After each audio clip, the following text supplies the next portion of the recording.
I just came back from the grocery store. Just picked up a few things. Some prunes, some of that turkey meat that I have for my lunches, and I saw some blueberries grown in Canada. It's time for blueberries, and it was a big pack, and it was good price, so I bought that. I have sesame snaps on my grocery list, but I think we can only get that maybe at Bulk Barn or at Costco.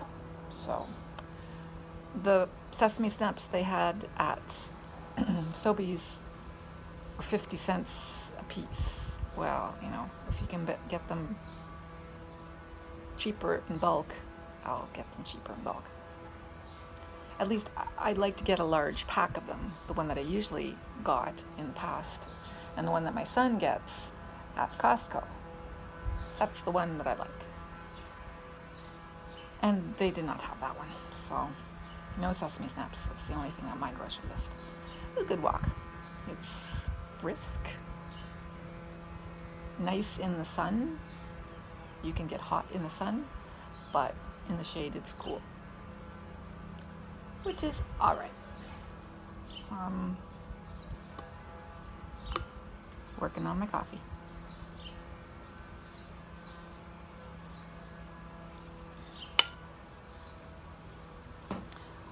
So I have my next book going. My next book. Don't know what it's like. Enjoyed the last one quite a bit. And this one looks to be interesting, so I'll be cool with it.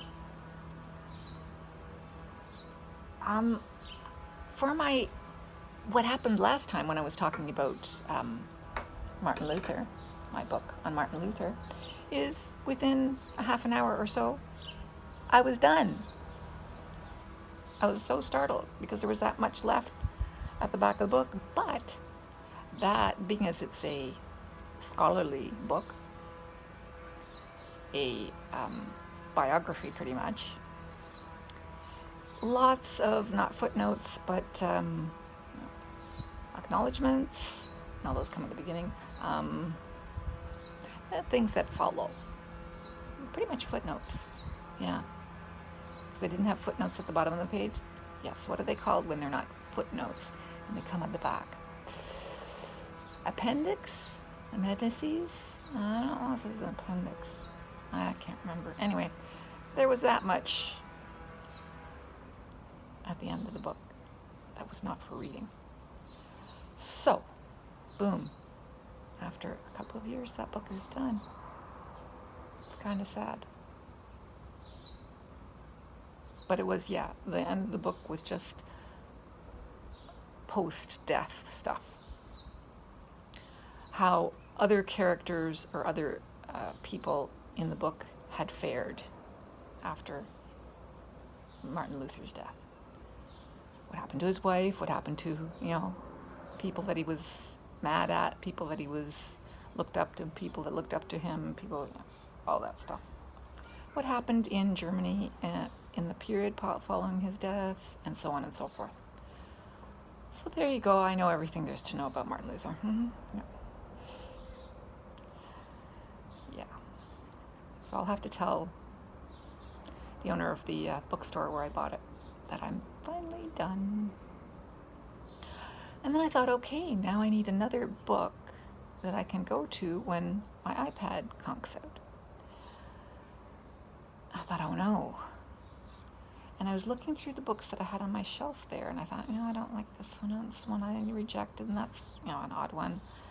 And I ran into this book, and I had never even considered reading it.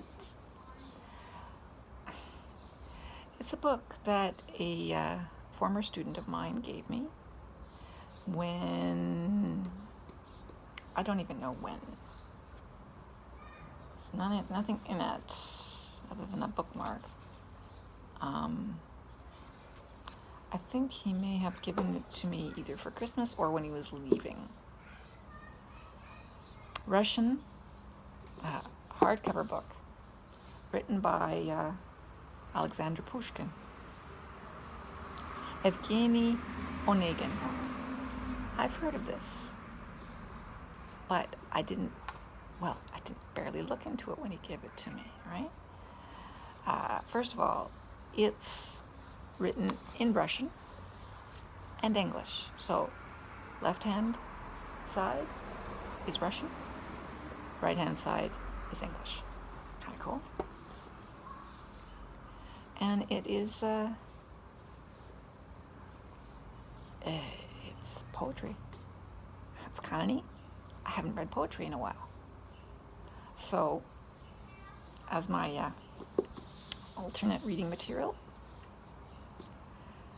Evgeny Onegin by Alexander Pushkin. It's kind of interesting. Slow starter, let's say that much. I was really slow, kind of, what is this, when I started. Then after a while, I realized that I started reading it out loud, because it's not iambic. Is it iambic pentameter?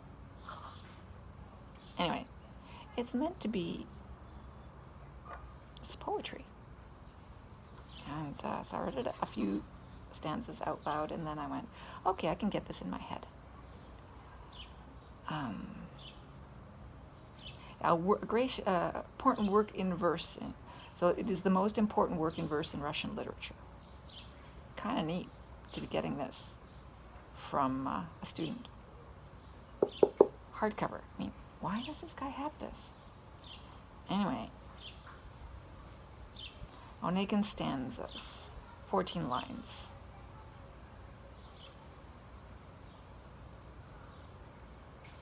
Translated by a writer and poet and translator. Yeah, with drawings by Pushkin. So there you go. My alternate reading.